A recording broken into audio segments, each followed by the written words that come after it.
Prêt pour le combat, Franck Tourner, Stade français, Stade toulousain, c'est un peu PSG-OM en football. Un très gros choc pour cette demi-finale de championnat qui commence bien sûr par un échange de bons procédés.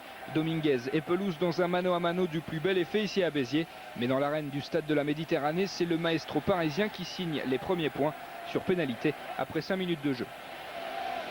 Réaction des Toulousains évidemment, c'est dans l'axe que les brèches se créent dans une rencontre où les défenses sont prioritaires. Emile Ntamak élimine son dernier adversaire pour plonger dans l'embut.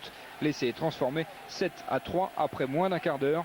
Comme toujours, quand ça va mal, les supporters se font plus rares, d'autant que le score ne bougera pas avant la mi-temps. Au retour des vestiaires, Michel Marfin retrouve son rôle de buteur et passe 2 pénalités supplémentaires contre une à Dominguez pour le Stade français. Mais on attend du jeu pour donner des couleurs à cette rencontre, toujours aussi tendue. Les Parisiens choisissent le combat et le défi physique pour envoyer finalement Sylvain Marconnet et Richard Poul-Jones dans l'embut. L'essai est transformé, le Stade français égalise 13-13 à 10 minutes de la fin du match. Tous les espoirs sont donc permis pour les Parisiens et à la 77e minute, le chemin du Stade de France s'ouvre devant Christophe Dominici. Le rebond du coup de pied de Konrad Stolz ressemble étrangement à celui qui avait trompé les Blacks en demi-finale de Coupe du Monde. 20-13 puis 23-13 grâce au pied de Diego Dominguez avant cette formidable action en toute fin de rencontre. À la conclusion, Franck Combat, score final 30-13. Le Stade français fait tomber le champion de France et jouera la finale du championnat.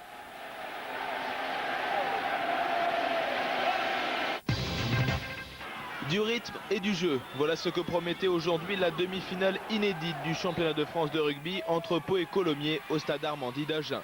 Une rencontre qui tient toutes ses promesses avec dès les premières minutes de la partie cette pénale touche des Avantpalois qui permet à Abderrageb d'inscrire les premiers points du match. Un essai non transformé qui donne l'avantage aux Palois 5-0. À la puissance des Avantpalois, Colomiers oppose la rapidité de ses 3 quarts. Et c'est son ailier Land qui, le premier, reprend le coup de pied à suivre de Carré pour égaliser à 5 partout peu avant le quart d'heure de jeu.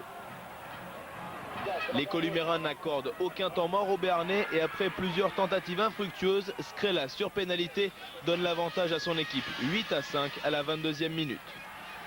La fin de la première période est toujours très animée mais rien n'est marqué. Et Colomiers regagne les vestiaires avec 3 points d'avance, 8-5. Plus agressif en début de deuxième mi-temps, Pau monopolise le ballon et profite des fautes columérines pour inscrire 2 pénalités signées Ocagne. À l'heure de jeu, la section mène 11-8. La fin du match est tendue, incertaine. Colomiers donne tout et obtient dans les arrêts de jeu une pénalité que transforme Scrella 11 partout. Ce sont les prolongations.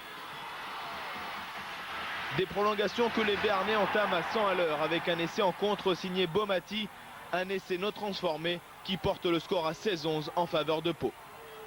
Le match garde toute son intensité et au terme d'une action de 80 mètres fou, Culina marque à son tour un essai transformé par Scrella. Colomiers prend l'avantage 18-16.